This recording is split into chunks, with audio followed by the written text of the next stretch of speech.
This is what it looks like, and you can see Curry did it in his 789th game in the league as he hits 2,974. Two more on this night. Let's bring in Bill Reiter, who covers the NBA for HQ. And Bill, your reaction? I mean, just the overwhelming history of it, Jim. The greatest shooter of all time. We knew that now, statistically so. And for me, I love the fact it's at the Garden, from Michael Jordan to every other competitor that stepped foot in what really is a cathedral of hoops in this country.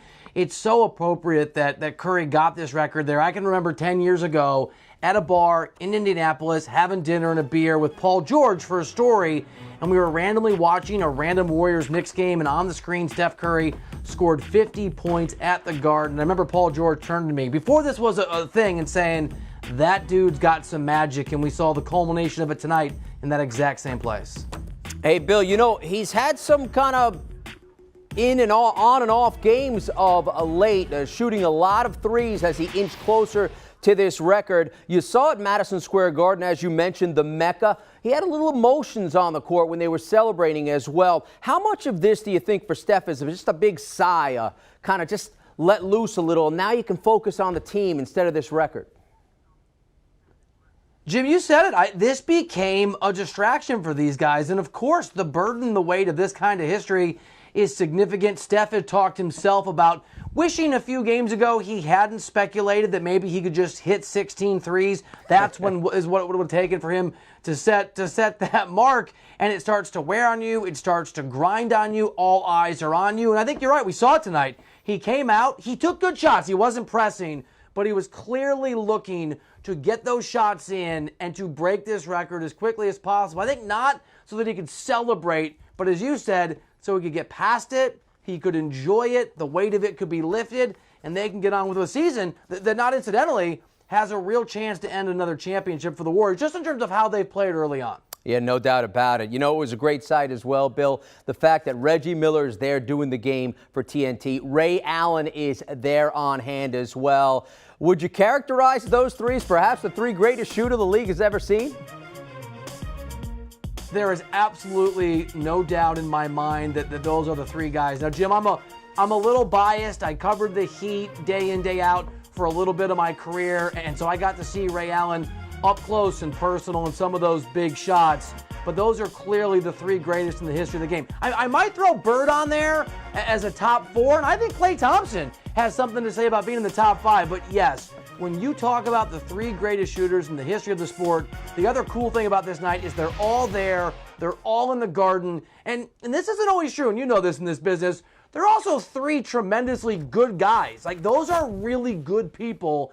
So it's nice to be able to not just root for this history for Steph Curry, not just celebrate what we saw in this game, but the fact that all three of those dudes in that building are really good people on top of being pretty remarkable at putting that ball in the hoop. Yeah, we had a full screen up in terms of the number of games played for Allen and Reggie Miller in terms of how many games they played to reach that figure. You could see the games played for Steph Curry at 789. What does this tell you about how the game has changed in the NBA with three-pointers being a major part of offense, and how Steph Curry has really helped change the game?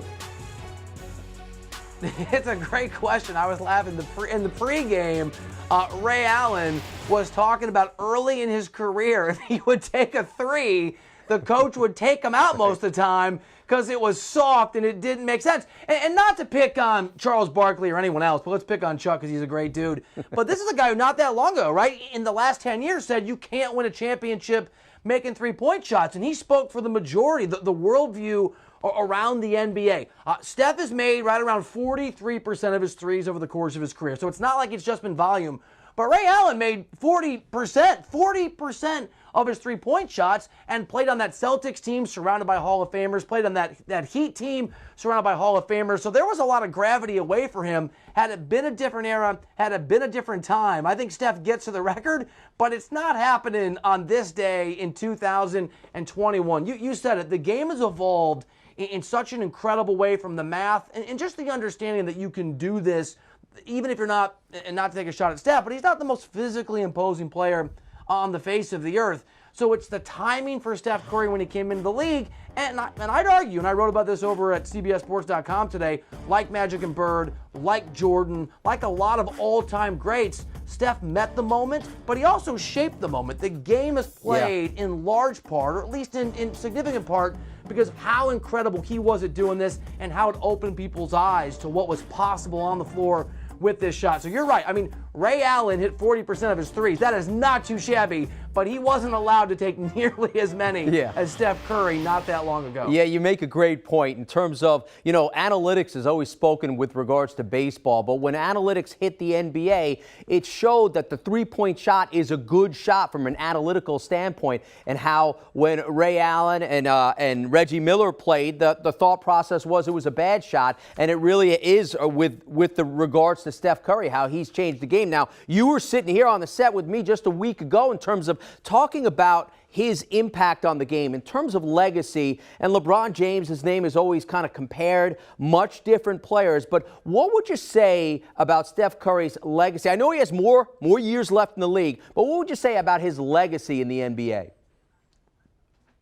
So I think he's already, I know the easy answer is top 10, but there's obviously been a remarkable run of incredible players over the last 10, 15 years. So I think top 12 is kind of that marker. For me, Jim, and for most of the people I talk to, he's already a top 12 player in the history of the game. And I'm about to say something that may sound a little crazy, but let me just remind folks watching, John Elway didn't win his 2 Super Bowls until the last 2 seasons of his career, which was a huge part of his legacy. Tim Duncan tied Kobe in 2014, near the end of his career. I could go on. All-time greats sometimes do things toward the end of their careers that change the narrative or enhance the legacy. So it's an if. But the Warriors have the best defense in the NBA. They're the best team right now in the NBA. The Lakers look vulnerable. If Steph and the Warriors win this year or win in the years ahead, and LeBron doesn't win another one, Steph Curry will have as many rings as LeBron James. He is the greatest shooter in the history of the game. There's not a shot at LeBron. I think LeBron's the best ever, or the second best ever. But Steph's made, I would argue, 2 guys Hall of Famers in Klay Thompson and Draymond Green. I'm not sure LeBron's done that. And again, different path, but LeBron went to Miami. He chose when to go back to Cleveland. He defected to the Lakers. Steph stayed and has been really the fulcrum, the catalyst for that Warriors team at every step. For me, if he gets another championship, all that to say this, Jim, I think he's a top 5 or top 6 player in the history of the game. There's a ways to go to do that, but I think that's within reach. Now that's saying a whole lot. And again, his imprint on the game is how the game has changed. Not only his tremendous production as well. He's a CBS Sports HQ NBA insider and analyst, Bill Reiter. Bill, we appreciate the insight.